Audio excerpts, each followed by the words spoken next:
Hello guys, இன்றைக்கி வீடியோவில் YouTube and Insta ஃபேமஸான வாணியம்பாடி சிக்கன் இப்போ வைரலாக போயிட்டுருக்க ரெசிபி வாங்க எப்படி செய்கிறதுன்றதை பார்க்கலாம்.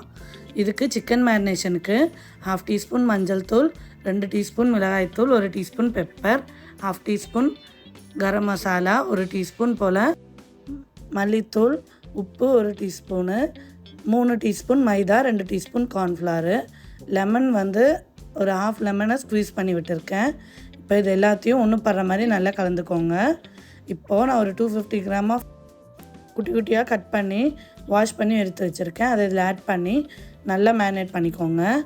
இஞ்சி பூண்டு பேஸ்ட்டு 2 டீஸ்பூன் ஆட் பண்ணிக்கோங்க. ப்ளஸ் ஒரு 1/2 கப் அளவு தயிரையும் ஆட் பண்ணி இதை நல்லா மேரினேட் பண்ணி வச்சுக்கோங்க. Marination timing minimum 15 minutes to 30 minutes ஆகுது இருக்கணும்.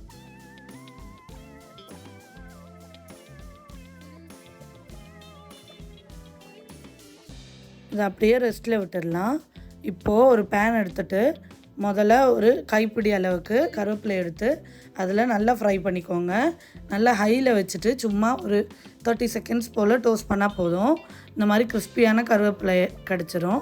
அதை எடுத்து நம்ம இந்த மாதிரி ட்ரேயில் மாற்றி எடுத்து வச்சுக்கலாம். அதே ஆயிலில் ஒரு 2 பச்சை மிளகாவை இந்த மாதிரி கீரி போட்டு கட் பண்ணி ஆட் பண்ணியிருக்கேன். பெருசாக இருந்தால் 2, சின்னதாக இருந்தால் 3 பச்சை மிளகாவை கட் பண்ணி இந்த மாதிரி அதையும் இதில் ஃப்ரை பண்ணிக்கோங்க. இப்போது இது ரெண்டுத்தையும் ஃப்ரை பண்ண அதே எண்ணெயில் தான் நம்ம சிக்கனையும் ஃப்ரை பண்ண போகிறோம். கருவேப்பிலை பச்சை மிளகாவை ஃப்ரை பண்ண ஆயில்லையே சிக்கனை போட்டு ஃப்ரை பண்ணுங்கள். அந்த அரோமாக்காக தான் நம்ம ஃபஸ்ட்டே ஆயிலில் இது ரெண்டுத்தையும் ஃப்ரை பண்ணி எடுத்து வச்சுருக்கோம். அதை அதுக்கப்புறமேட்டு யூஸ் பண்ணுவோம். எதுக்காக யூஸ் பண்ணுறோன்றதை பார்க்கலாம். இப்போது இதை நல்லா 2 சைடும் நல்ல முருவலாக ஃப்ரை பண்ணி எடுத்து வச்சுக்கோங்க.